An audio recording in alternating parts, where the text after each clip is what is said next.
శుక్లాంబరధరం విష్ణుం శశివర్ణం చతుర్భుజం ప్రసన్నవదనం ధ్యాయేత్ సర్వవిఘ్నోపశాంతయేత్.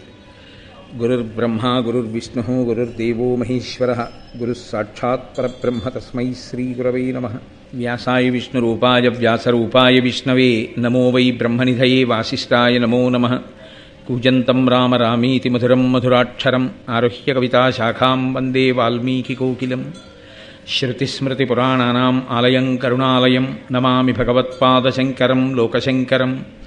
వాగర్ధావివ సంపృక్తౌ వాగర్ధప్రతిపత్తయే జగతః పితరౌ వందే పార్వతీపరమేశ్వరౌ. సూక్తిం సమగ్రేతున స్వయమైవ లక్ష్మీః శ్రీరంగరాజమహిషీమధురైః కటాక్షైః. వైదగ్ధ్యవర్ణగుణగుంభనగౌరవైర్యాం కండూలకర్ణకుహరాः కవయోధయంతి. హైమోద్భపుండ్రమజహన్మకుటం సునాసం మందస్మితం మకరకుండలచారుగండం. బింబాధరం బహుళదీర్ఘకృపాకటాక్షం శ్రీవేంకటేశముఖమాత్మని సన్నిధత్తాం. విమలపటీ కమలకుటీ పుస్తకరుద్రాక్షశస్తహస్తపుటీ కామాక్షి పక్ష్మలాక్షి కలిత విపంచీ విభాసి వైరించీ. మనోజవం మరుతతుల్యవేగం జితేంద్రియం బుద్ధిమతాం వరిష్టం వాతాత్మజం వనరయూధముఖ్యం శ్రీరామదూతం శిరసా నమామి. ఆపదామపహర్తారం దాతారం సర్వసంపదాం లోకాభిరామం శ్రీరామం భూయో భూయో నమామ్యహం.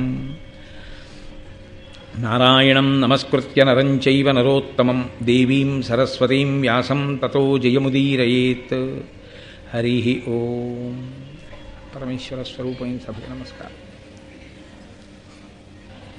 గంగా తీరంలో ఉత్కచము అనబడేటటువంటి ప్రదేశంలో తపస్సు చేసుకుంటున్నటువంటి మహానుభావుడైన ధౌమ్యుణ్ణి పురోహితుడిగా వరించారు పాండవులు.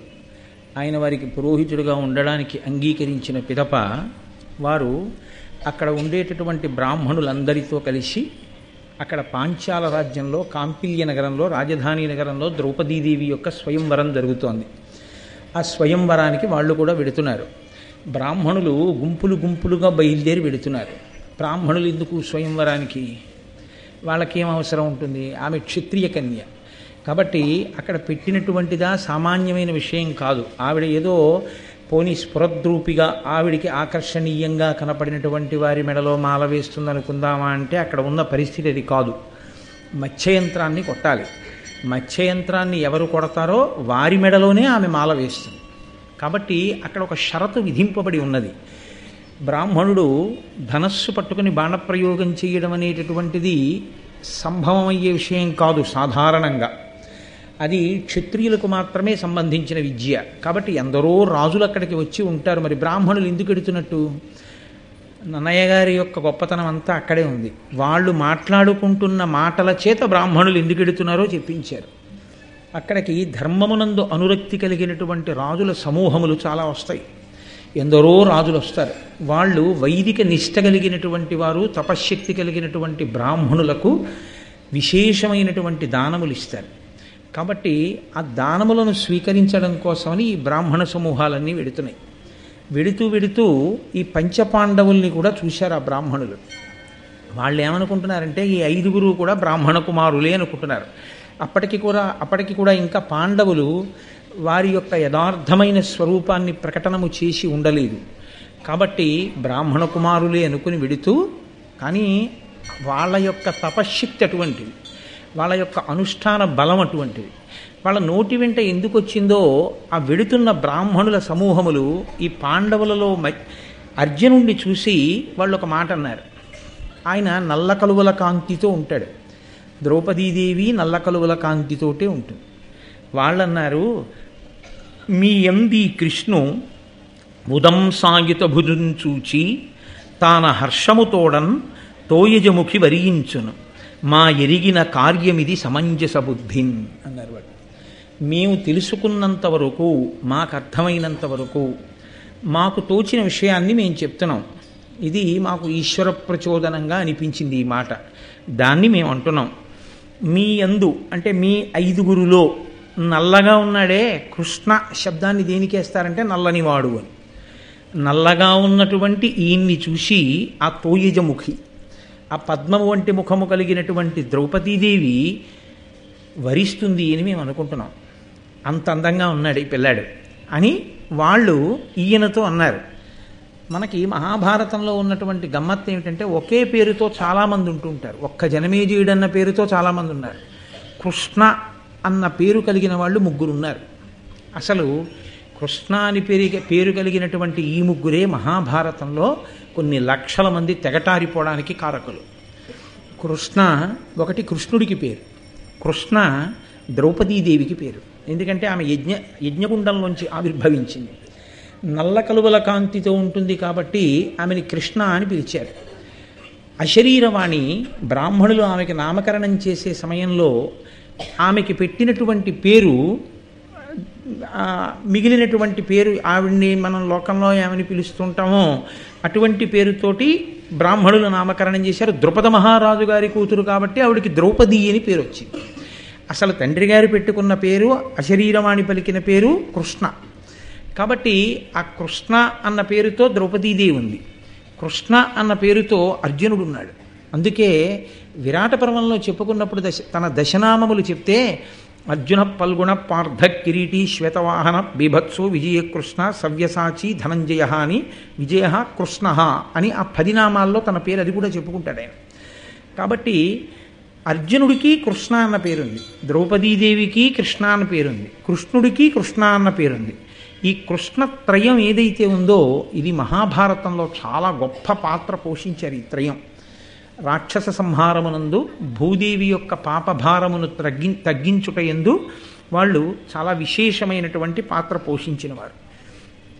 కాబట్టి అనుకోకుండా బ్రాహ్మణులు ఈయనకి, ఈ నల్లని పిల్లవాడికి ఆమె ఇల్లాలవుతుందని అనుకుంటున్నాం అన్నారు. ఒక నవ్వు నవ్వారు పాండవులు. వాళ్ళు ముందుకు వెళ్ళిపోతున్నారు. వ్యాస భగవానుడు కనపడ్డారు. వ్యాసుడు ఎక్కడ కనపడినా మహాభారతంలో ఏదో ఒక పరమ ప్రయోజనం ఒకటి ఉంటుంది తప్ప ఆయనకు అదే పనిగా తిరుగుతుండడం ఆయన లక్ష్యం కాదు. ఆయన తపస్సు యందు మగ్నమై ఉంటాడు. అటువంటి వారు దర్శనమిచ్చారు అంటే ఏదో ఒక అనన్య సాధ్యమైనటువంటి ప్రయోజనమును సిద్ధింపచేయడం కోసం మాత్రమే ఆయన దర్శనమిస్తారు. ఆయన పాండవులకు దర్శనమిచ్చి ఒక మాట చెప్పారు, మీకు శుభ పరంపర ప్రారంభమవుతోంది, అనేకమైన శుభములు ఇక కలుగుతాయి మీకు. ఆ మాట చెప్పి ఆశీర్వచనం చేసి ఆయన వెళ్ళిపోయారు. వెళ్ళిపోయిన తరువాత ఈ పాండవులు బయలుదేరి ఆ పాంచాల రాజ్యపు రాజధాని అయినటువంటి కాంపిల్య నగరంలోకి ప్రవేశించారు. వాళ్ళు అక్కడికి వెళ్ళి ఎక్కడో ఉండాలి కదూ, ఎందరో రాజులు వచ్చారు, అందులో దుర్యోధనాదులు కూడా ఉన్నారు. ఎక్కడ చూసినా రాజుల యొక్క శిబిరములే, ఎక్కడ చూసినా గుర్రాలు ఏనుగుల యొక్క సవ్వళ్ళే, ఎక్కడ చూసినా పెద్ద పెద్ద తోరణాలే, ఎక్కడ చూసినా పెద్ద హడావిడి. ద్రౌపదీదేవి స్వయంవరానికి వచ్చినటువంటి వారితో ఆ ప్రాంగణములన్నీ, ఆ విడుదలన్నీ నిండిపోయి ఉన్నాయి. ఆ హడావిడిలో బ్రాహ్మణ రూపాల్లో ఉన్నటువంటి పాండవులు అక్కడికి చేరుకున్నారు. వీళ్ళు ఎవ్వరి చేత గుర్తింపబడకూడదు. ఎందుచేత అంటే ఇదొక రకమైనటువంటి అజ్ఞాతవాసం, స్వచ్ఛందంగా వాళ్ళకి వారు విధించుకున్నటువంటి అజ్ఞాతవాసం. వాళ్ళు కానీ ఫలానా అని తెలిసిపోతే ద్రౌపదీదేవి యొక్క స్వయంవరం మాట దేవుడెరుగు, వెంటనే వీళ్ళని మట్టు పెట్టే ప్రయత్నం దుర్యోధనుడు ప్రారంభం చేస్తాడు. కాబట్టి వాళ్ళు ఒక కుమ్మరివాని ఇంట్లో అతిథులుగా చేరారు. అంతటి పాండవులు 3 లోకములను శాసించగలిగిన వాళ్ళు కాలము కలిసి రాకపోతే పరిస్థితులు ఎలా ఉంటాయో చూడండి. అక్కడ ఓర్పు పట్టడంలోనే ఉంది మనిషి యొక్క అభ్యున్నతికి హేతువంతా. ఒక కుమ్మరివాని ఇంట్లో దిగారు. దిగి ఆ స్వయంవరం చూడడం కోసమని 5 బయలుదేరారు. కుంతీదేవి ఇంట్లో ఉంది. ఆ స్వయంవర మంటపానికి వెళ్ళి చూశారు. కాంపిల్య నగరానికి ఈశాన్యంలో ఆ స్వయంవర మంటపాన్ని నిర్మాణం చేశాడు ద్రుపద మహారాజు గారు. అక్కడ ఆ ద్రౌపదీదేవి ఒక పుష్పమాలికని చేత పట్టుకుని నిలబడి ఉంది. నన్నయ్య గారు ఆ తల్లిని వర్ణన చేస్తూ అంటారు, ధవళ విభూషణ దామానులేపనామలినాంగి సితపుష్పమాలచేతకొని పుష్ప సాయకు కుసుమేతరంబైన ఆరగు సాయకంబనగ జనులు ధవళాక్షి రంగ మధ్యంబునతను మధ్య తానొప్పి పాంచాలతనయాయున్న భూసురప్రవరులు పుణ్యాహఘోషంబు విలసిల్లే ఆశీర్వివృద్ధితోడ ద్రుపదపతి పురోహితుండును కృత పరిస్తరుణుడై ప్రయోగ దక్షుడు అగ్ని ముఖము వేసే వేల్వ మొనసి వివాహోపకరణ వస్తు చేయము కాచియుండే. ఆ తల్లి చక్కగా ఒంటికి రాసుకోవలసినటువంటి అంగరాగములను అనులేపనములనన్నింటినీ కూడా ఆవిడ ఆ లేపనములను రాసుకుంది. మంచి సువాసనలా గుబాళింపు వస్తోంది. ఆవిడ చేతిలో ఒక తెల్లటి పుష్పములతో కట్టబడినటువంటి దండ పట్టుకునుంది. ఆ ద్రౌపదీదేవి అక్కడ నిలబడితే ఆ సభలో ఉన్న వాళ్ళందరూ అన్నారట, ఈవిడ మన్మధుని చేతిలో ఉండేటటువంటి 5 బాణములే మనకి తెలుసు, ఈమె 6వ బాణమా అన్నారట. అంత అందమైన రూపంతో ఉన్నటువంటి ఆ పాంచాలి అంటే పాంచాల రాజు అయినటువంటి ద్రుపదుని కుమార్తె కాబట్టి పాంచాలి. ఆ పాంచాలి అక్కడ నిలబడి ఉంది. ఈవిడ ఎవరి మెడలో మాల వేస్తుందో వారితో వివాహం జరిపించాలి. అందుకని ద్రుపద మహారాజు గారి యొక్క పురోహితుడు అగ్నిహోత్రం చుట్టూ ఆ వివాహ క్రియ నడిపించడానికి కావలసినటువంటి సంభారములనన్నిటినీ సిద్ధం చేసి ఉంటాడు. అవన్నీ మంగళద్రవ్యాలు. వాటిని చూసినంత మాత్రం చేత ఒక గొప్ప మంగళమైనటువంటి స్థితి కలుగుతుంది. ఆ పేలాలు, లాజలు, ఆ పాలికలు, ప్రమిదలు, అక్కడ ఉండేటటువంటి దర్భలు, ఆ నీతి పాత్రలు, అక్షతలు, పువ్వులు, ఇవన్నీ కూడా యాగశాలలో కానీ వివాహ మంటపంలో కానీ మనకి కనపడేటటువంటి అత్యంత మంగళకరమైనటువంటి వస్తువులు. కాబట్టి ఆ ద్రౌపదీదేవి నిలబడి ఉంది. దృష్టద్యుమ్నుడు ఈమెతో కలిసి పుట్టినవాడు. ఆయన ఆ పక్కనే నిలబడి ఉన్నాడు. ఆయన వచ్చినటువంటి సభలో కూర్చుని ఉన్న రాజులందరి వంక ఒకసారి చూశాడు. చూసి ఆయన అన్నాడు, ఈ విల్లు మోపెట్టి ఏను బాణములా ఈ యంత్ర మత్స్యంబు వేసినవాడా భావజ ప్రతిముడి బాలకు తగిన పతి, ఇది మునిశక్తి బడసిన విద్య కావున మీరిప్పుడు కావింపుడు ఇదియా ఘనతర కార్ముక కౌశలోన్నతియు లావును కలవారలకు అవసరము లలిత యశంబు కళ్యాణంబు బడయ. ఇదిగో అక్కడ నిలబడినది నా చెల్లెలు, ద్రుపద మహారాజు గారి యొక్క కుమార్తె. ఈమెని వివాహం చేసుకోవాలి అనుకునేటటువంటి వాడు ఇదిగో ఇక్కడ పెట్టబడినటువంటి ఈ ఎత్తైనటువంటి ధనస్సుని ముందు చేతితో పట్టుకుని దానికి వింటినారి కట్టాలి. ఆ వింటినారిని కట్టి నిలబెట్టిన తరువాత 5 బాణములు ఇస్తాం. ఈ 5 బాణములతో మత్స్యయంత్రాన్ని పడగొట్టాలి. మత్స్యయంత్రం అంటే కింద చూస్తూ ప్రతిబింబాన్ని చూస్తూ పైన ఒక యంత్రమునందు తిరిగేటటువంటి ఆ యంత్రము తిరుగుతుండగా అందులో నీటిలో చేప ఉంటాయి. దాన్ని కిందకి చూస్తూ బాణాన్ని పైకి ఎక్కుపెట్టి కొట్టాలి. అలా చేపని పడగొట్టగలిగితే అటువంటి వానికి ఇచ్చి వివాహం చేస్తాం. కాబట్టి ఇది ముని విద్య అన్నాడు. అక్కడుంది అసలు విచిత్రమైన విషయం అంతా. అంటే ఇది ఏదో ధనుర్విద్య తెలుసున్నటువంటి వాడు, బాణం పట్టుకోగలిగిన వాడు, ధనస్సు పట్టుకోగలిగిన వాడు పడగొట్టగలిగినటువంటి యంత్రం కాదు. ఇది గురువుల యొక్క ఆశీస్సు, విద్య యొక్క తాత్పర్యము తెలుసున్నవాడు ఎవరుంటాడో, విద్య యొక్క గొప్పతనం, అసలు అనుష్ఠాన పర్యంతంలోకి దాన్ని పవిత్రంగా భావించి తెచ్చుకునేటటువంటి శక్తి ఉన్నవాడు ఎవరుంటాడో అటువంటి వాడు మాత్రమే పడగొట్టగలిగినటువంటిది. కాబట్టి ఇది కళ్యాణకారకంబు, శోభనప్రదంబు. కాబట్టి మీ అందరూ కూడా క్షత్రియులు, రాజన్యులు. కాబట్టి మీరు ఈ ధనస్సు, బాణాలు తీసుకుని ఈ మత్స్యయంత్రాన్ని పడగొట్టే ప్రయత్నం చెయ్యండి. ద్రౌపదీదేవి స్వయంవరంలోనే కనపడతారు కృష్ణ భగవానుడు. ఇప్పటి వరకు మహాభారతంలో పుట్టాడు అని చెప్పడమే కానీ ప్రత్యక్షంగా కనపడడం. ఎందుచేత అంటే మనం చెప్పుకుంటున్నది ఆదిపర్వం. ఆదిపర్వం అంటే మొదటి పర్వం కదండి. మొదటి పర్వంలో మిగిలిన అందరూ పుట్టారు, కనపడ్డారు. కానీ పుట్టాడు అని చెప్పబడమే తప్ప కనపడినటువంటి స్థితి ఇప్పటిదాకా కృష్ణ భగవానుడి విషయంలో లేదు. ఆయన మొట్టమొదట దర్శనమిచ్చింది ఎక్కడ అంటే ఇదిగో ద్రౌపదీదేవి కళ్యాణ ఘట్టమునందు మాత్రమే ఆయన కనపడ్డారు. ఆ కృష్ణుడు ఇంతమందిని దృష్టద్యుమ్నుడు సంబోధించి ఈ విషయం చెప్పిన తరువాత ఆ కృష్ణుడు మనసులో అనుకున్నట్ట, అవిరళ భస్మ మధ్యమున అగ్నికణంబుల పోలే బ్రాహ్మణ ప్రవరులలోన ఏర్పడక పాండవులేవురు ఉన్న చూచి యాదవ వృషభుండు కృష్ణుడు ముదంబున వారిని రింగి పార్థుడీ యువతి పరిగ్రహించుననియున్ తలచన్ హృదయంబు లోపలన్. ఆ సభామంటపం మొత్తం మీద పాండవుల్ని గుర్తుపట్టిన వాళ్ళు ఎవ్వరూ లేరు. ఇప్పటి వరకు కృష్ణుడు పాండవుల దగ్గరికి వచ్చి కలిసినట్టుగా భారతంలో లేదు. కానీ ఆయన సాక్షాత్ ఈశ్వరావతారము అనడానికి గుర్తు ఏమిటంటే ఆయన ద్రౌపదీదేవి యొక్క స్వయంవరానికి వచ్చారు.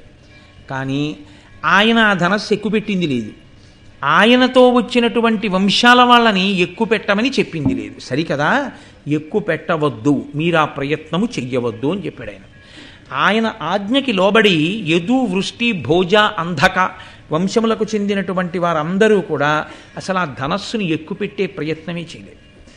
అటువంటి కృష్ణ భగవానుడు ఆ ప్రాంగణంలో కూర్చుని ఆ స్వయంవర వేదిక దగ్గర చూసి, క్షత్రియులలో ఆసనం మీద కూర్చుని లేరు పాండవులు, కొన్ని వేల మంది బ్రాహ్మణులు నిలబడి ఉన్నారు. ద్రౌపదీదేవి స్వయంవర ఘట్టానికి ఉన్న గొప్పతనం ఏమిటో తెలుసా అండి?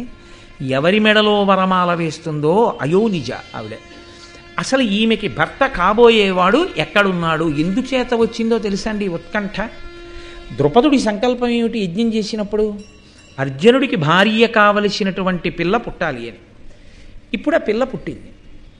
ఆమె అగ్నిసంభవ, యాజ్ఞసేని, యజ్ఞవేదికలోంచి పైకొచ్చింది. అయోనిజ అయిన ఈ పిల్ల అర్జునుడి కోసమే పుట్టింది. కానీ లోకమంతా ఏం చెప్పుకుంటోందంటే పాండవులు మరణించారు. ఇప్పుడు అలా ఎలా సంభవం అవుతుంది? సంభవం అవదు. అందుకే అసలు ద్రుపద మహారాజు గారు స్వయంవర ప్రారంభంలోనే ఏడ్చాడు. నేను ఈ పిల్లని అర్జునుడి కోసం కన్నాను, అర్జునుడి కోసం యజ్ఞం చేసి ఈమెని పొందాను, అసలు ఆ అర్జునుడు లేడు, ఆ పాండవులు లేరు, నాకెంత బాధగా ఉందో అన్నాడు. కానీ అక్కడ శకున శాస్త్రం తెలుసున్నటువంటి పురోహితుడు ఒక ఆయన అన్నాడు, నేను వేదం అంతా చదువుకున్నాను, ఇతపూర్వం శకునములను పరిగణనలోకి తీసుకుని ఎవరు ఎక్కడ ఎలా క్షేమంగా ఉన్నారో తెలుసుకోగలిగినటువంటి విధానం ఏదుందో దాన్ని నేను బాగా అధ్యయనం చేశాను. నేను ఉన్న శకునములను బట్టి చెప్తున్నాను, పాండవులకు ఏ హాని జరగలేదు. పాండవులు ఉన్నారు, ఈ స్వయంవరానికి వస్తారు. అర్జునుడి మెడలో పూలమాల వేస్తుంది నీ కూతురు, నన్ను నమ్ము అన్నాడు. సంతోషించాడు ద్రుపదుడు. ఇప్పుడు అందరికీ అనుమానం ఏమిటంటే ఎక్కడున్నారు ఈ పాండవులు? ఇప్పుడు ఇక దాక్కోవడానికి అవకాశం లేదు, ఇక బయటికి వచ్చేయాలి. కాబట్టి ఇప్పుడు పాండవులు ఎక్కడున్నారు అన్న విషయంలో దేవతలు కూడా నిలబడ్డారు పైన, నిలబడి చూస్తున్నారు. ఇప్పుడు ఈ ద్రౌపది వరమాల ఎలా వేస్తుంది, అర్జునుడు ఎలా వచ్చి ధనస్సు ఎక్కువ పెడతాడు, ఒకవేళ ధనస్సు ఎక్కువ పెట్టి మత్స్యయంత్రాన్ని కొడితే అక్కడికి శల్యుడు వచ్చాడు, దుర్యోధనుడు వచ్చాడు, దుశ్శాసనుడు వచ్చాడు, అశ్వత్థామ వచ్చాడు, కర్ణుడు వచ్చాడు, ఇంతమంది వీరులు ఊరుకుంటారా? పాండవుల మీద యుద్ధానికి వెళ్ళరా? ఈ స్వయంవర మంటపం అంతా కూడా ఒకందుకు ప్రారంభం చేసింది, ఒకందుకు పరిణమించదా? కాబట్టి చూడాలి, ఇది ఉత్కంఠ. అందుకని ఇంతమంది వచ్చి నిలబడ్డారు. ఇంతమంది వచ్చి నిలబడితే అందులో కూర్చునున్నాడు కృష్ణ భగవానుడు బలరాముడితో కలిసి. ఆయన ఇంతమంది గుర్తుపట్టలేకపోయారు. ఆయన ఇంతకుముందు అర్జునుడిని కానీ పాండవుల్ని కానీ చూసినట్టు అసలు భారతంలో లేదు. కానీ ఆయన ఒకసారి బ్రాహ్మణులందరి వంక తేరిపారి చూసి అడిగో అర్జునుడు అన్నాడు. పరమాత్మకి తెలియనివి ఏముంటాయండి? అందుకే శ్రీరామాయణంలో రాముడు ఈశ్వరుడిగా ఎక్కడా కనపడ్డాడు. మహాభారతంలో కృష్ణుడు ఈశ్వరుడు కాకుండా ఎక్కడా కనపడ్డాడు, ఈశ్వరుడుగానే కనపడుతుంటాడు. కాబట్టి ఇప్పుడు ఆయన అడిగో పాండవులు 5 కనపడుతున్నారు, 5 అడిగో అర్జునుడు. ఈ అర్జునుడే ఈ మత్స్యయంత్రాన్ని కొడతాడు. కొట్టి ముదంబున సంతోషంగా ఆ ద్రౌపదీదేవిని పొందుతాడు అని అవిరళ భస్మ మధ్యమున అగ్నికణంబుల పోలె బ్రాహ్మణ ప్రవరులలోన ఏర్పడక పాండవులేవురు ఉన్న చూచి, బూది కప్పిన నిప్పెలా ఉంటుందో అలా బ్రాహ్మణుల మధ్యలో కలిసిపోయిన క్షాత్ర తేజంతో ఉన్నారు వాళ్ళు. యాదవ వృషభండు కృష్ణుడు ముదంబున వారిని ఇరింగి, ఆ కృష్ణ భగవానుడు వాళ్ళని గుర్తుపట్టి పార్థుడీ యువతిం పరిగ్రహించున నియుంతలంచన్ హృదయంబు లోపలన్, పార్థుడే ఈమెని చేపడతాడు అని చెప్పి అనుకున్నారు. సరే, ఆ ధనస్సుని ఎక్కువ పెట్టడం కోసం, ఆ వింటినారిని కట్టడం కోసమని శిశుపాలుడు, జరాసంధుడు, శల్యుడు, కర్ణుడు మొదలైనటువంటి వాళ్ళందరూ బయలుదేరి వచ్చారు. ఒక్కొక్కరు ఆ ధనస్సుని ఎలా అయితేనే అసలు నిలబెట్టారు.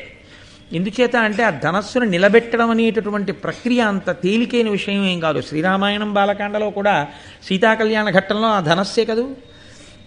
ఆ ధనస్సుని నిలబెట్టాలి. ఒకటి, దాని పైన కట్టి ఉంటుంది ఆ వింటినారి, దాన్ని విప్పాలి. విప్పి వంగి కింద ముడి వెయ్యాలి. వేసినప్పుడు ఆ ధనస్సు వంగుతుంది. ఆ వంగిన ధనస్సుని నిలబెట్టాలి. నిలబెట్టి అప్పుడు బాణప్రయోగం చెయ్యాలి. అసలు సగానికి సగం ఇబ్బంది అంతా ఎక్కడుంటుందంటే అటువంటి మహాధనస్సుని నిలబెట్టి వింటినారిని ఎక్కించడమే కష్టం. ఎంతో బలం ఉన్నవాడైతే తప్ప అటువంటి ధనస్సుని పట్టుకోలేడు. శిశుపాలుడు మినపగింజంత మాత్రం ఎక్కించగలిగాడు. జరాసంధుడు యవధాన్యం అంటారే, ఆ యవధాన్యం ఎంత ఉంటుందో అంత మాత్రమే ఎక్కించగలిగాడు. శల్యుడు పెసరగింజంతా ఎక్కించగలిగాడు. కర్ణుడు ఒక వెంట్రుకంత మాత్రమే ఎక్కించగలిగాడు. కాబట్టి వాళ్ళు కూడా ధనస్సుని పట్టుకుని వింటినారిని ఎక్కించలేక అక్కడ పెట్టి వెళ్ళిపోయారు. వెళ్ళిపోతే అది ఇక ఆ ధనస్సు పట్టుకోవడానికి వెళ్ళే క్షత్రియుడు ఏడి? ఆ రోజులలో దుర్యోధనుడు ఏమని ప్రచారం చేశాడంటే అర్జునుడి కన్నా కర్ణుడు గొప్పవాడని. అదో వెర్రి ప్రచారం. అర్జునుడిని కర్ణుడు నిగ్రహించగలడు.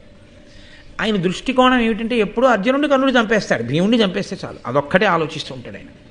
కాబట్టి కర్ణుడే ధనస్సు ఎక్కువ పెట్టలేకపోయాడు, ఇంకా మిగిలిన వాళ్ళు ఎవరు ఎక్కువ పెడతారు? కాబట్టి అసలు చాలామంది ప్రయత్నమే చేయకుండా వాళ్ళ పేరు పిలిచేటప్పటికే వాళ్ళు అక్కడ లేరు. వాళ్ళు వెంటనే వాళ్ళ గుర్రాలు, వాళ్ళ ఏనుగులు, వాళ్ళ మంత్రులు, సామంతులు అందరినీ తీసుకుని వాళ్ళ ఊళ్ళు వెళ్ళిపోయారు. ఇంకా మిగిలిన వాళ్ళు ఎవరున్నారో వాళ్ళు దేని కొరకున్నారంటే అసలు ఈ ధనస్సుని ఎక్కువ పెట్టేవాడు ఎవరైనా ఉన్నాడా ఓసారి చూద్దామని కూర్చున్నారు వాళ్ళు. అలా కూర్చుని ఉండగా క్షత్రియులు అందరూ అయిపోయారు కదంటే ఇంకా క్షత్రియుల్లో ఎవడో కనపడలేదు ఎక్కువ పెట్టేవాడు. పాపం ఆవిడ దండ పట్టుకుని అలాగే నిలబడింది. ద్రుపద మహారాజు గారు చూస్తున్నాడు, ఇంతమంది క్షత్రియులు అయిపోయారు, నేను కలలు కని ఎవరికి పిల్లని ఇవ్వాలని ఇంత తపస్సు చేసి యజ్ఞం చేసి ఈ పిల్లని అయ్యో నిజగా నాకు కూతురుగా కన్నానో ఆ పిల్లని వరించడానికి కావలసినటువంటి అర్జునుడు సభలో కనపడలేదు. ఈ సమయంలో బ్రాహ్మణులలోంచి ఒక ఆయన గబగబా కిందకి దిగుతున్నాడు. నన్నయ్య గారు దాన్ని ప్రత్యక్ష ప్రసారం చేశారు శాబ్దికంగా. ఆయన అన్నారు, వెంటనే లోకంలో ఒక స్థితి ఉంటుంది, అది దాన్ని ఏమనాలి అంటే తొందరపడి నిర్ణయ ప్రకటన చేసేస్తుంటారు. అవతల వారి గురించి ఏమీ తెలియదు. చూడండి, రైలు ఎక్కుతాడు, కూర్చుంటాడు, ఎదురుండే ఎవరో ఒక ఆయన కూర్చుంటాడు, వెంటనే ఈయన భార్యతో అంటే కొంచెం జాగ్రత్తగా ఉండి ఏమిటో అలా ఉన్నాడు అంటాడు. అంటే ఏడు అలా ఉంటే ఆయన ఏదో గండం పెంచుకుని ఉన్నాడు, వెంటనే ఈయన నిర్ణయం ప్రకటిస్తాడు. ఒక రాత్రిల్లా ఆయనతో ప్రయాణం చేసి మర్నాడు 10ంటికి దిగిపోయేటప్పటికి ఇంచుమించు కళ్ళనీళ్లు పెట్టుకుని వీటుకోలు తీసుకుని ఆ తర్వాత ఆయన వల్ల తన కూతురు పెళ్ళి ఆయనతో పెద్ద ఆత్మబంధుత్వం ఏర్పడిపోయినా ఆశ్చర్యం లేదు. మరి ముందు ఎందుకన్నాడు ఆ మాట అంటే తొందరపడి ఏదో ఒక నిర్ణయానికి రావడం. అలా కొంతమంది బ్రాహ్మణులు అన్నారు, అర్జునుడు కిందకి దిగి పెడుతున్నాడు బ్రాహ్మణుల పరువు తీసేయడానికి తప్ప, క్షత్రియులు వెళ్ళారంటే అర్థం ఉంది, వాళ్ళే ఎక్కువ పెట్టలేకపోయారు ఆ ధనస్సు, వీడికి ఎందుకు వీడించుకు వెళ్ళిపోతున్నాడు మధ్యలో బ్రాహ్మణుల్లోంచి, వీడికి అక్కర్లేని విషయాలు వీడికి ఎందుకని అడుగుతున్నారు. కొంతమంది అన్నారు, పోన్లే ఇంకా క్షత్రియుల్లో ఎవరు ఎక్కువ పెట్టేవాడు లేడుగా, వాళ్ళ అదృష్టం వాడు పరీక్షించుకుంటున్నాడు వెళ్ళని అని కొంతమంది అన్నారు. కొంతమంది పెద్దవాళ్ళు అన్నారు, అమితోత్సాహుడు దీర్ఘబాహు పరిగుండ అత్యంత తేజస్వి సద్విమలాచారుడు విప్రభక్తిపరుడీ విప్రుండు విప్రప్రసాదమునన్ విప్రులకెల్ల సంతసముగా తత్కర్మ సంసిద్ధి ఉత్తముడై పొందెడి అంచు ఉండిరి దయం ధాత్రీసురుల్ ప్రీతులై. కొంతమంది అన్నారు, చూడండి చూడండి అమితోత్సాహుడు, ఆయన నడవడం చూడండి అసలు ఎంత ఉత్సాహంగా ఉందో, దీర్ఘబాహుడు, ఆ చేతులు చూడండి ఎంతంత పొడుగైన చేతులు, అవి ఏదో ఇనప గుదియలు ఎలా ఉంటాయో అలా ఉన్నాయి, మహాతేజస్వి, విమలమైన ఆచారం ఉన్నవాడు, మంచి విప్రభక్తి కలిగినటువంటి వాడు. కాబట్టి విప్రుల యొక్క ప్రసాదంగా అతని యొక్క నడవడి అతని యొక్క కదలికలు చూస్తే అతనికి ఆశీర్వచనం చెయ్యాలని అనిపిస్తోంది.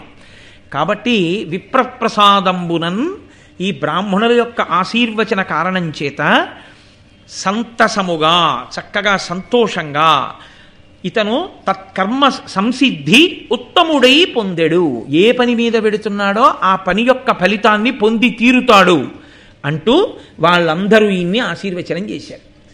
ఈయన బ్రాహ్మణ వేషంలో ఉన్నాడు, గబగబా ధనస్సు దగ్గరికి వెళ్ళాడు. చిత్రం ఏమిటంటే రామాయణంలోనూ అంతే, ఈయన ఏం చేస్తాడన్నాడు జనకుడు, ఇక్కడ అంతే, క్షత్రియులే ఎక్కువ పెట్టలేకపోయారు, ఈ బ్రాహ్మణ పిల్లాడు ఏం చేస్తాడని మామూలుగా ఊరుకున్నాడు. ఈయన వచ్చి అది ముని విద్య అన్నమాట దృష్టజ్యుమ్నుడు అందుకు వాడాడు. ఆయన వెళ్ళి ధనస్సుని పట్టుకోకుండా ఆ ధనస్సుకి ప్రదక్షిణం చేశాడు. ప్రదక్షిణం చేయడం చేత ఇది మామూలుగా వశమయ్యేది కాదు, ఇది గౌరవం చేత వినయం చేత మనం దాన్ని గౌరవించడం చేత అది మనకి వశం కావలసినదే తప్ప మనం మన శక్తితో నిలబెట్టేది అని అహంకరిస్తే మనకి లొంగేది కాదు. కాబట్టి ప్రదక్షిణం చేశాడు. ప్రదక్షిణ చేసి ఆ ధనస్సుకు ఒక నమస్కారం చేశాడు. నమస్కారం చేసి, నమస్కారము అన్న మాటకి ఒక అర్థం ఉంటుందండి. నమస్కారం అన్నది అంత తేలిక అని మీరు అనుకోకూడదు. నమస్కారము అన్నప్పుడు ఇలా చేసింది కాదు నమస్కారం. ఇలా 2 చేతులు కలిపితే 5 జ్ఞానేంద్రియములు, 5 కర్మేంద్రియములు, ఇలా తల ఉంచితే 11వదైన బుద్ధి, 11ంటిని న్యాసము చేస్తే, అంటే ఈ 11 చేత నిన్ను తెలుసుకోగలిగిన వాడను కాను, నీవు నన్ను అనుగ్రహించగలిగిన వాడివి. కాబట్టి 11ంటిని నీ పాదముల దగ్గర విడిచిపెడుతున్నాను అని చెప్పడం, ఇలా వంగి నమస్కారం చేయడం. ఎవరు నమస్కరించారో వాడు ఆశీర్వచనమునకు పాత్రుడవుతాడు. ఆశీర్వచనమునకు పాత్రత పొందగానే నమస్కారమును స్వీకరించిన వాడు సంతోషంతో ఆశీర్పూర్వకంగా మాట్లాడతాడు. ఆయుష్మాన్ భవ అన్నారు అనుకోండి, ఆయన తపశ్శక్తి చేత ఈయనకి గండం పోతుంది. కాబట్టి నమస్కారము చేయడం వల్ల ఏమవుతుందంటే, మీరు దేనికి నమస్కరించారో, ఎవరికి నమస్కరించారో వారి చేత మీరు రక్షింపబడేటటువంటి స్థితిని మీరు పొందుతారు. అందుకని నమస్కారం చేస్తారు తప్ప, నమస్కారం అంటే కేవలంగా ఏదో నమస్కారం కాదు. నమస్కారం అందుకే అనేక విధాలుగా ఉంటుంది. నమస్కారం అన్నది, నమస్కారం వేరు, అభివాదం వేరు. అహంభో అభివాదయే అని ప్రవర చెప్పి అభివాదం చేస్తారు. పెద్దలు కనపడ్డారనుకోండి, పెద్దల దగ్గరికి వెళ్ళినప్పుడు ఎలా పడితే అలా నమస్కారం చేయకూడదు. పాదములు ముట్టుకుని నమస్కారం చేస్తున్నాం అనుకోండి, చేసేటప్పుడు ఎదురుగుండా కానీ ఉంటే అత్యంత పూజనీయులు అనుకోండి, చాలా పూజనీయులైతే వారి పాదములకు నమస్కారం చేస్తాం. పాదములకు నమస్కరించేటప్పుడు మీరు వంగవలసి ఉంటుంది. బాగా వంగి మీ కుడి చేతిని తీసుకెళ్ళి ఇలా పెట్టారనుకోండి, అప్పుడు కుడి చెయ్యి వెళ్ళి ఎడం పాదం మీద పడుతుంది. మీకు ఎదురుగుండా నించున్నారు కాబట్టి మీ ఎడం చెయ్యి వెళ్ళి వారి కుడి పాదం మీద పడుతుంది. అప్పుడు వారిని అవమానించినట్లు అవుతుంది. అందుకని కుడి చేతిని ఎడం చేతి మీద పెట్టాలి.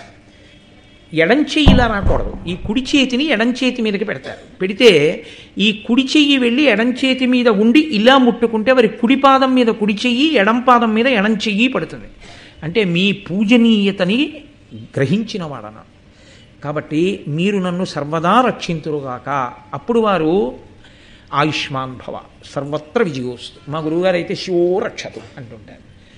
నిన్ను ఈశ్వరుడు రక్షించుగాక. వారి నోటి వెంట ఏ మాట వచ్చిందో ఆ మాట మనకి అంగరక్షగా నిలబడుతుంది. అభివాదమునందు అలా ఉండదు. అభివాదమునందు ముందు నమస్కారం చేయరు. చాలా పెద్దల దగ్గరికి వెళ్ళారనుకోండి, మీరు నమస్కారం చేసేటప్పుడు ఈ కుడి చేయి పైన వేసి ఎడం చేయి కింద పెట్టి చెవులు పట్టుకోవాలి. ఇలా చివర పట్టుకుని ఏదో చతుస్సాగర పర్యంతంగో బ్రాహ్మణిభ్య శుభం భవతు ఆత్రేయస అర్చనానస సావాశ్వా త్రయారుషేయ ప్రబలాన్విత ఆత్రేయస గోత్ర ఆపస్తంభసూత్ర యజుశాఖాధ్యాయీ కోటేశ్వర శర్మ అహంభో అభివాదయే అని చెప్పాలి. ఇది పరిచయం. ముందు అహంభో అభివాదయేకి ముందు వరకు చెప్తే పరిచయం చెప్పినట్టు. ఇది చెప్పాక అహంభో అభివాదయే అన్న తర్వాత నమస్కారం చేయాలి. అంతేగాని నమస్కారం చేసి లేచి చెవులు పట్టుకోకూడదు. దాన్ని అభివాదం అనరు. ముందు చెప్పి తర్వాత చేయాలి. చేస్తే అది పెద్దలకి తనని పరిచయం చేసుకోవడం. అప్పుడు వాళ్ళు ఎంతో సంతోషిస్తారు. ఒక్కొక్కసారి అదృష్టం ఏమవుతుందంటే వారి గోత్రం కూడా అదే అయిందనుకోండి, వాళ్ళు చాలా సంతోషించి, ఓ మన ఇద్దరం ఒక గోత్రానికి చెందిన వాళ్ళం, ఈ గోత్రం వృద్ధి చెందుగాక అంటే ఆ గోత్రం అంతా బాగా వృద్ధిలోకి వస్తుంది అని. కాబట్టి నమస్కారము ఒకలా ఉండదు. నమస్కారము అనేక విధములుగా ఉంటుంది. ఇందులో సాష్టాంగము అని ఒకటి, అది పురుషులు ఒక్కరే చేస్తారు. స్త్రీలు సాష్టాంగం చేయకూడదు. వారి యొక్క వక్షస్థలం కానీ వారి యొక్క ఈ నడుము భాగం కానీ భూమికి తగలకూడదు. ఎందుకంటే సమస్త సృష్టి స్త్రీ శరీరంలోంచి వచ్చి ఆ స్త్రీ శరీరంలో వక్షస్థలము చేతనే పోషింపబడుతుంది. కాబట్టి వినా లోకము నిలబడదు అసలు. కాబట్టి అవి పరమ పూజనీయములు. ఆ 2 భాగములు అంత పవిత్రములు కనుక, అవి లేని నాడు అసలు సృష్టి ఆగిపోతుంది కనుక, అవి ఈశ్వరుడికి నమస్కారం చేసిన, గురువుగారికి నమస్కారం చేసిన భూమికి తగలక్కర్లేదన్నారు. కాబట్టి వాళ్ళు పంచాంగ నమస్కారం, పంచాంగమే చెయ్యాలి. చోటు లేకపోతే అని అడిగారు. అప్పుడు పురుషుడు కూడా పంచాంగ నమస్కారం చేయొచ్చన్నారు. సరే, నమస్కారము అన్న ఒక్క మాట మీద ఎంత పెద్ద వ్యాఖ్యానం ఉందో.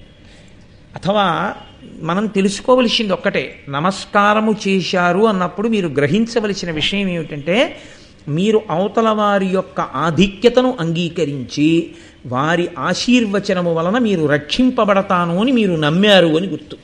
అందుకే నమస్కారం చేసేటప్పుడు ఒక్క చేత్తో నమస్కారం చేస్తే పూర్వజన్మలో చేసుకున్న పుణ్యాన్ని కాల్చేస్తారు వెంటనే.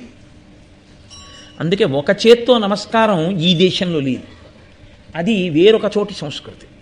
ఇక్కడ నమస్కారం 2 చేతులతో మాత్రం తప్ప ఒక్క చేత్తో నమస్కారం అన్నది అసలు ఎప్పుడూ ఉండకూడదు, అలా చెయ్యకూడదు కూడా.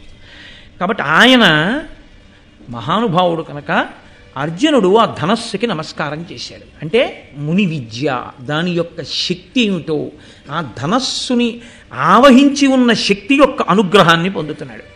ఇప్పుడు అసలు ఈ ధనస్సు ముట్టుకోవడానికి అర్హత ఎక్కడి నుంచి వచ్చింది? అసలు ఆ ధనస్సును ఎలా పట్టుకోవాలో నేర్పిన మహానుభావుడు ఒకడున్నాడు, ఆయన గురువుగారు. ఏ శుభప్రదమైన కార్యాన్ని ప్రారంభం చేసినా గురువుగారితోటే ప్రారంభం. గురువుగారికి నమస్కారంతో మొదలు. మా గురు పరంపర అలా కొనసాగాలి అని వారికి మంగళం పలుకుతూ పూర్తి చేయాలి తప్ప అసలు గురువుగారిని స్మరించకుండా జీవితం ప్రారంభం కాకూడదు. నిద్ర లేవగానే కూడా తాను భూమి మీద పడి ఏమని భావన చెయ్యాలంటే, గురువుగారు వచ్చి ఎదురుగుండా నిలబడి ఉన్నారు, లేవగానే గురువుగారు కనపడ్డారు అని భూమి మీద పడి నమస్కారం చేసి ఎదురుగుండా గురువుగారు నిలబడ్డారు అని భావన చెయ్యాలి. భావన చేసి నమస్కారం చేయాలి.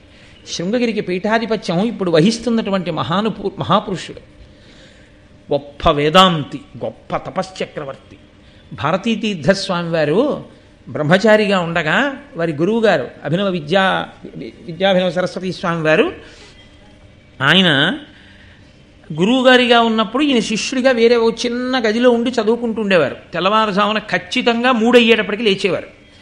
ఒకరోజు ఎందుకో అలసత్వం వహించి ఆయన అనుకున్నారు, అభినవ విద్యాతీర్థస్వామి వారు గురునివాసులో కదా ఉంటారు, నేను ఇక్కడ గదిలో కదా ఉంటాను, 3 గంటలకి లేచి నమస్కారం చేయకపోతే గురువుగారికి తెలుస్తుంది ఏమిట్లే అని ఆయన జీవితం మొత్తం మీద ఆ ఒక్కరోజే బ్రహ్మచారిగా కూడా భారతీతీర్థస్వామి వారిది ఎంత క్రమశిక్షణం. ఒక్కరోజు ఆయన ఆలస్యంగా లేస్తూనే నేల మీద పడి నమస్కారం చేశారు, గురువుగారు నించున్నారు అన్న భావనతో. లేచి ఇలా పైకి లేచారు, గురువుగారు నించునున్నారు. నేను ఆలస్యంగా లేస్తే గురువుగారికి తెలుస్తుందా అనుకున్నావా అన్నారు. అంతే. ఆ తర్వాత ఇక ఆనాటి నుంచి ఈనాటి వరకు ఏనాటికి కూడా భారతీతీర్థస్వామి వేళపట్టం లేవకపోవడం అన్నది లేదు. గురువు గురువే. కాబట్టి ఆ గురువుకి నమస్కారంతో ప్రారంభం. ఏ రోజు దినచర్య అయినా అంతే, అలాగే ప్రారంభం అవ్వాలి అని. ఏ మంగళకరమైన కార్యమైనా సరే గురువుగారిని నమస్కరించకుండా ప్రారంభం చేయకూడదు. అర్జునుడు గొప్ప వినయశీలి. ఇంతమంది చెయ్యలేంది తాను చేస్తానని తెలుసు, అయినా దానికి అహంకారం అడ్డు రాకూడదు. ఒక్కసారి తన గురువు అయినటువంటి ద్రోణాచార్యుల వారి పాదములను మనసులో స్మరించాడు. ఇందుకు పొంగిపోయాడు ద్రోణాచార్యుల వారు. నా శిష్యుడని పరవశించిపోయేవాడు. ఆ గురువుగారి పాదాలని మనసులో తలుచుకొని ఒక్కసారి నమస్కారం చేసి తాను చాలా కాలం నుంచి ఈ ధనస్సుని పట్టుకున్నానన్న అనుభూతిని పొందాడు. ఇది ఏడు కొత్తదా? ఎక్కడి నుంచి వచ్చిందో తెలుసా అండి? ఈ గొప్ప ధృతి ఆయన ప్రవర్తించినటువంటి తీరు వలన వచ్చింది. ఈశ్వరానుగ్రహం, గురువుల అనుగ్రహం, ఆ ధనస్సు యొక్క అనుగ్రహం అన్నీ కలిగాయి. ఉత్తర క్షణంలో ఆ ధనస్సు పట్టుకోవడం, నిలబెట్టేయడం, వింటినారి విప్పేయడం, కింద చుట్టేయడం, 5 బాణములు తీసుకోవడం, ఒక్కొక్క బాణాన్ని గురి చూసి కొట్టేయడం మొదలైపోయింది. అక్కడ మాటలు అక్కడ అయిపోయింది. నిశ్శబ్దం. అదేమిటి, ఇప్పటిదాకా అసలు ధనస్సు పట్టుకున్నవాడు లేడు, వింటినారి ఎక్కించినవాడు లేడు. ఈయన చూస్తే బ్రాహ్మణుడు వెళ్ళాడు, ధనస్సు ఎక్కుపెట్టేశాడు, వింటినారి కట్టేశాడు, బాణప్రయోగం చేసేస్తున్నాడు. ఆశ్చర్యపోతున్నారు. అంతే, గురి చూసి కొట్టాడు, మత్స్యయంత్రం భిన్నమైపోయింది, కొట్టవలసిన లక్ష్యాన్ని కొట్టేశాడు, అది విరిగి కింద పడిపోయింది. అంతే. ఆశ్చర్యపోయారు అందరూ. అరే రే, ఇంతమంది క్షత్రియులు కొట్టలేకపోయారు, ఒక బ్రాహ్మణుడు కొట్టేశాడు. ఇప్పుడు బ్రాహ్మణులందరికీ సంతోషం వచ్చింది. ఒరే, క్షత్రియులు చేయలేని పని మన బ్రాహ్మణుడు చేసేశాడు రా అన్నారు. అని వాళ్ళన్నారు, తలపవనాంబు భోజన శుభవ్రత వృత్తుల చేసి చూడ దుర్బలతనులయ్యు బ్రాహ్మణుల పార తపోబల సంపదన్ మహాబలయుతులు అట్టి వారలకు భవ్యులకెందు నసాధ్యమిద్దియుం కలదే చరాచరాఖిల జగంబుల పెద్దల కార్య సద్విజుల్. వెంటనే బ్రాహ్మణులందరన్నారు, ఫల పవనాంబు భోజన శుభవ్రతవృత్తుల చేసి చూడ దుర్బల తనులయ్యు బ్రాహ్మణుల అపారతపోబల సంపదన్ మహాబలయుతులు. బ్రాహ్మణుడు తినేది పండు తింటాడు, కాయ తింటాడు, ఉపవాసం చేస్తే గాలి తింటాడు, నీళ్లు తాగుతాడు. శరీరాన్ని పోషించే పదార్థాలు తినడంలో అంత బలాన్నిచ్చే పదార్థాన్ని తినకపోయినా చేసిన తపస్సు వలన అంత గొప్ప బలాన్ని పొందేస్తాడు. కాబట్టి బ్రాహ్మణులు భవ్యులు. కాబట్టి ఎందుకు కొట్టలేరు? ఆయన తలుచుకుంటే కొట్టేశాడంతే. ఎంత గొప్పవాడరా, బ్రాహ్మణుల గొప్పతనాన్ని నిలబెట్టాడన్నారు. అని వాళ్ళందరూ పొంగిపోయారు. వెంటనే ద్రౌపదీదేవి ఎవరు మత్స్యయంత్రాన్ని కొట్టారో వారి మెడలో మాల వెయ్యాలి. మీరు ఇక్కడి నుంచి ద్రౌపదీదేవి యొక్క కదలికల్ని గమనించడం ప్రారంభించాలి. ఇప్పుడు హతాశురాలు కావలసింది ఎవరో తెలుసా అండి? ద్రుపదుడి కన్నా ద్రౌపదీదేవి.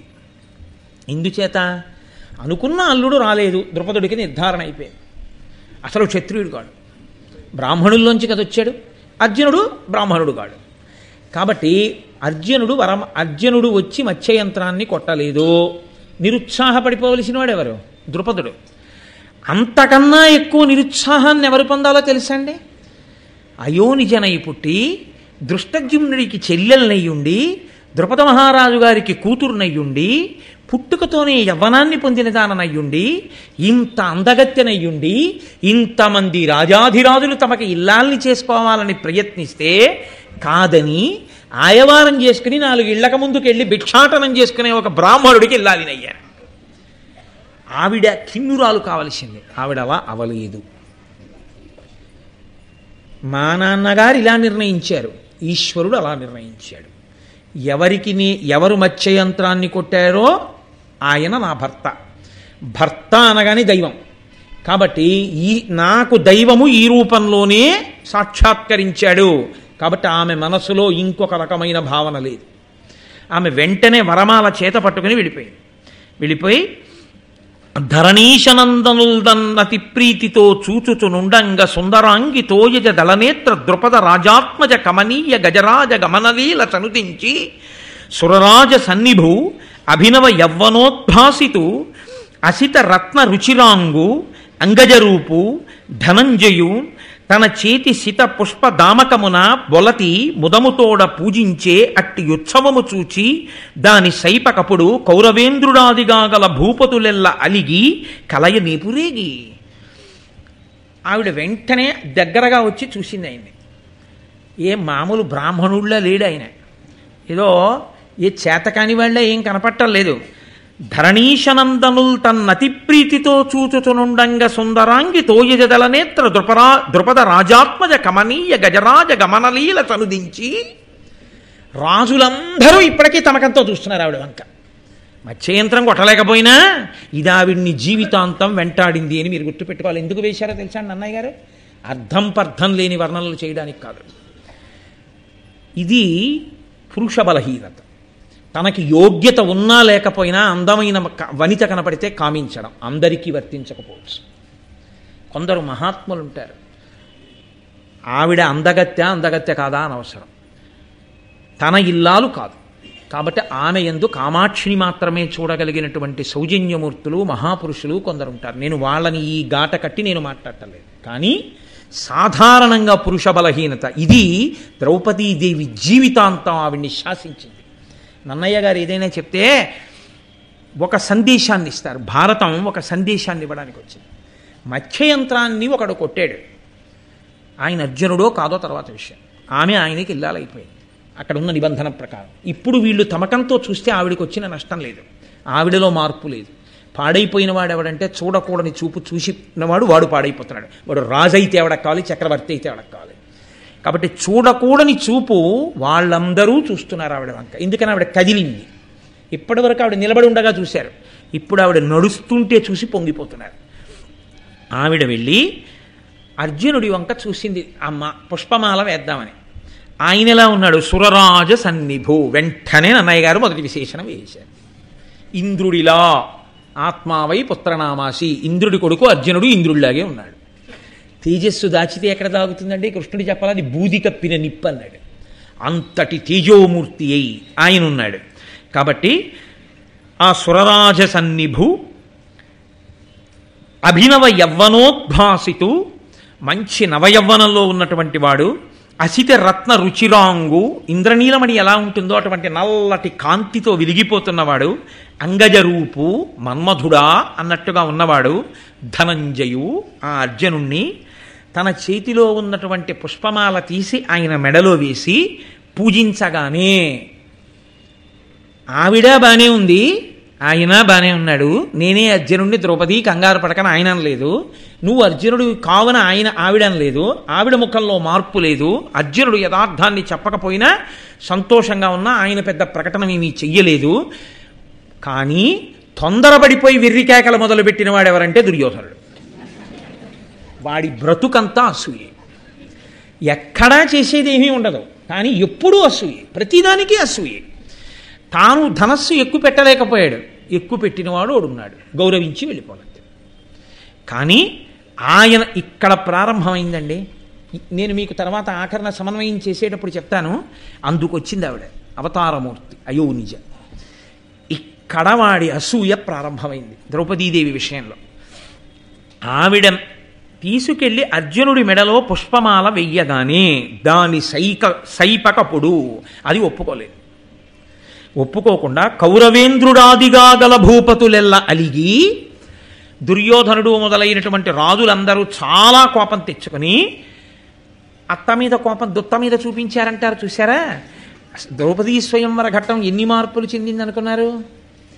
ఇప్పుడు అందరూ అనుకున్నారు ఈ బ్రాహ్మణుడు ఎవరైతే ఉన్నాడో, మీకు నాకు తెలుసు అనుకోండి అర్జునుడని, వాళ్ళకి తెలియదుగా ఇంకాను. నేను ఇప్పుడు ఈ బ్రాహ్మణుడి మీదకి యుద్ధానికి ఎడతారు ఈ రాజులందరూ, నువ్వెవడివిరా మత్స్యంత్రం కొట్టడానికని అని అనుకున్నారు. కానీ కోపంలో ఉన్నవాడి ఆలోచన స్థిమితంగా ఉన్నవాడు చేసిన ఆలోచనలో ఉండాలని ఏం లేదు. కాబట్టి వాళ్ళందరూ ఏమన్నారో తెలుసా అండి?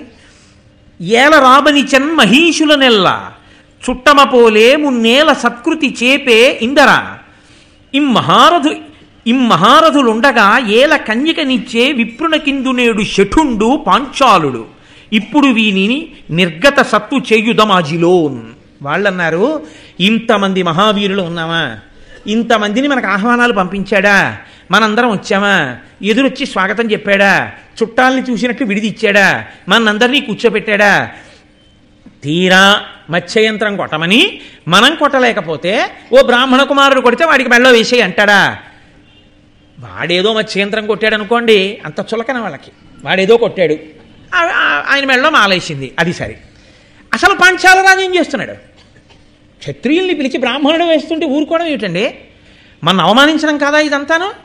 ఇది కోపం శేషేన పూరయేత్, తన చేతకానితనాన్ని కోపంతో పూరించాలి. కాబట్టి మనందరం కలిసి పాంచాలరాజుని నిర్జిద్దాం. ఇప్పుడు క్షత్రియులందరూ ఒకటైపోయారు, ఓ బ్రాహ్మణ కుర్రాడు అల్లుడయ్యాడు. కాబట్టి ఈయన ఏం చేశాడంటే, ఈ బ్రాహ్మణ తేజమే నన్ను రక్షించాలని అనుకోలేదు ద్రుపద మహారాజు. అనుకున్నాడు ఆ బ్రాహ్మణుల జోలికి వెళ్తారనుకున్నాడు, ఈయన జోలికి వచ్చారు. ఈయన పరిగెత్తుకుంటూ వెళ్ళి బ్రాహ్మణుల చాటును నక్కాడు. ఎంత చిత్రం చూడండి. అప్పటి వరకు ద్రుపదుడు క్షత్రియుడు, వాళ్ళు క్షత్రియులు, వాళ్ళు ఒకటే, బ్రాహ్మణులందరూ నించున్నారు. బ్రాహ్మణ కుమారుడు వెళ్ళి మత్స్యంత్రం కొట్టాడు, క్షత్రియులందరూ ఒకటే, ద్రుపదుడి మీదకి శత్రుత్వం. వెంటనే ద్రుపదుడు బ్రాహ్మణుల చాటుకి వెళ్ళిపోయాడు. కాలము ఎంత చిత్రమైంది, ఈశ్వరుడు ఎంత ఆశ్చర్యకరమైనటువంటి మాయ ఉన్నవాడు, క్షణాల మీద మారిపోయిందంతే స్థితి అంతా. ఆయన వెళ్ళి బ్రాహ్మణుల చాటును దాక్కుంటే అప్పుడు ఆ శ్రీకృష్ణుడు బలరాముడితో కలిసి మాట్లాడుతూ ఒక మాట అంటున్నాడు. మిగిలిన వాళ్ళందరూ యుద్ధము, అల్లరి, గొడవ, గోదారి, ఎవడి నోటికొచ్చింది వాడు మాట్లాడుతున్నాడు. చూడండి, ఎక్కడో ఏదో జరిగింది అనుకోండి, నన్ను అడిగితేనండి అంటాడు. నన్ను అడిగితేనండి అన్నవాడివి ఏం చేయాలి? నిన్ను అడిగితే చెప్పాలి. నన్ను అడిగితేనండి అని చెప్పేస్తాడు అంతే. అంటే నన్ను అడిగితేనండి అని అడిగేవాళ్ళు లేకపోయినా చెప్పేస్తానులేండి అని చెప్పాడు. అప్పుడు ఏమన్నా నన్ను అడిగితేనండి అనకూడదు, నన్ను అడగపోయినా చెప్పకుండా ఉండలేనండి అని చెప్పాలి. అలా చెప్తే మనం ఉండదని, నన్ను అడిగితేనండి అంటే అడగకపోయినా చెప్తాడు. అలా అది బలహీనత మనుష్య ప్రవర్తన ఎందు. వాళ్ళందరూ దెబ్బలాడుకోవడానికి సిద్ధం అవుతున్నారు. కృష్ణుడు అన్నాడు బలరాముడితో, తా లాభమగు విల్లు దాల్చి విరోధుల నెగచుచున్నవాడు ఇంద్రతనయుండు, ఆతని కెలన మహావృక్షహస్తుడయ్యున్న వీరుండు వృకోదరుండు, యంత్రంబు నరుడేసి అప్పుడు పోయిన అగౌరవవర్ణుండు యమతనూజుండు, ఆతనితోడ అరిగిన ఇరువురు కవలలు వారర్క ప్రకాశ తేజులనిన లక్క ఇంటి అగ్ని దాహంబున ఎట్లు బ్రతికి రొక్కో ఈ మహాత్ములెట్టి పుణ్యదినమో ఏవుర చూచితి అనుచు సంతసిల్లె హలధరుండు.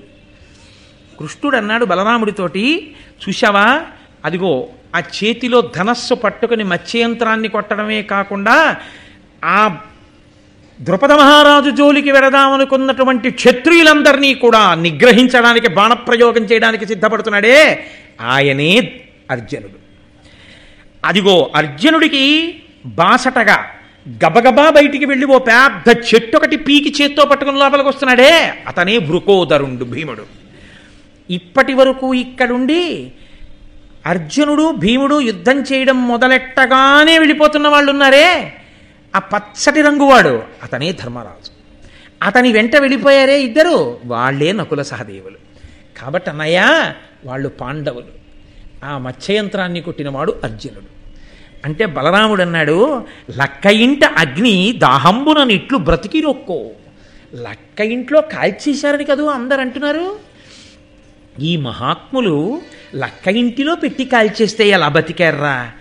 ఎట్టి పుణ్యదినమో ఏ ఊరో చూచితి, ఇవాళ ఎంత పుణ్యదినమో, మళ్ళీ 5గురిని చూడగలిగాను అనుచు సంతసిల్లే హలధరుండు. నాగలి ఆయుధంగా కలిగినటువంటి బలరాముడు చాలా సంతోషించాడు ఆ 5గురిని చూసి. సరే, ఆయన ధనస్సు తీసుకున్నాడు, అర్జునుడు బాణప్రయోగం చేశాడు. ఆ ఉన్నటువంటి రాజులందరూ అర్జునుడి యొక్క బాణప్రయోగం అంటే సాధారణంగా ఉంటుందా, హడిలిపోయి వాళ్ళందరూ కాకావికలైపోయి ఎవరి దారిన వాళ్ళు పారిపోవడం మొదలుపెట్టాడు. కర్ణుడి మాత్రం గబగబా ఓ ధనస్సు తీసుకుని నిన్ను నీతో యుద్ధం చేస్తానని వచ్చి, నా ఎదుర చక్కనయ్యని సేయగా భార్గవునకును సచీవరునకు కౌంతేయుడగు విజయునకు గా కాయత భుజశక్తి వరుల అలవియే ధరణిన్. నేను ధనస్సు పట్టుకుని యుద్ధానికి వచ్చాను, నేను కర్ణుణ్ణి. నేను యుద్ధం చేస్తుంటే నా మీద ఇంత గొప్ప యుద్ధం చేశాడు, నేను ఇంకా యుద్ధం చేయడానికి వీలు లేని రీతిలో నన్ను నిగ్రహించాడు ఎదురుగుండా ఉన్నటువంటి బ్రాహ్మణుడు అని ఆయన అన్నాడు. అంటే ఇంకా బ్రాహ్మణుడు అనుకుంటున్నాడు అర్జునుడిని చూసి. నా ఎదుర చక్కనయ్యనిసేయగా భార్గవునకును, పరశురాముడు ఒక్కడే నా ముందు నిలబడగలడు గురువుగారు కాబట్టి. శచీవరునకు, ఇంద్రుడు నిలబడగలడు. కౌంతేయుడగు విజయునకు, కుంతీదేవి కుమారుడైన అర్జునుడు నిలబడగలడు. ఈ ముగ్గురూ కాకుండా నువ్వు బ్రాహ్మణుడివి, నువ్వెలా నన్ను యుద్ధంలో ఇలా నిగ్రహించగలిగావు? నువ్వెవరు ఈ ముగ్గురూ కాకపోతే అన్నాడు. అర్జునుడు అన్నాడు, ఏను నీ చెప్పిన వారి లోపల ఎవ్వడగాను, కాని నే సర్వశాస్త్రాస్త్ర విద్యలగడు ప్రసిద్ధుండ, భూనుత బ్రహ్మ తేజోధికుండ, నిన్ను పోరిలో ఓర్వగానున్న వీరుండ, ఒండు దక్కి లోగక చక్క నిలుము. ఆయన నన్నయ్య గారి పద్య రచన అంటే ఋషితుల్యుడండి, మహానుభావుడిది. ఆ పద్యాలు అలా పడ్డాయి ఆయనకి. ఏను నీ చెప్పిన వారి లోపల ఎవ్వడనుగాను, నువ్వు చెప్పావే పరశురాముడు నిలబడగలడు, అర్జునుడు నిలబడగలడు, లేకపోతే ఇంద్రుడు నిలబడగలడని, నేను ఆ ముగ్గురిలో ఎవ్వరినీ కాను. కాకపోతే మాత్రం శస్త్ర అస్త్ర విద్యలు ఎరిగిన వాడిని, నేను బ్రాహ్మణ తేజస్సు కలిగిన వాడిని. నీకేమైనా ధైర్యం ఉంటే నిలబడి యుద్ధం చేయి ఇంకా నాతోటి, అలా పారిపోతావే అన్నాడు. అర్జునుడు అబద్ధం చెప్పలేదా? అలా అనొచ్చా? నేను ఈ ముగ్గురులో ఎవరిని కాను అనొచ్చా అర్జునుడు? మరి ఎందుకు అన్నట్లు అంటే ఆ పద్యంలో మొదటి పాదాన్ని ఇంకొకలా విరిచి చదవండి. ఏను ఈ చెప్పిన వారి లోపల ఎవ్వడగాను, అలా చదివితే ఏను నీ చెప్పిన వారి లోపల ఎవ్వడగాను, నేను నువ్వు చెప్పిన ముగ్గురులో ఎవరిని గాను అనుకుంటున్నావు? ఎవరినైనా అవుతాను.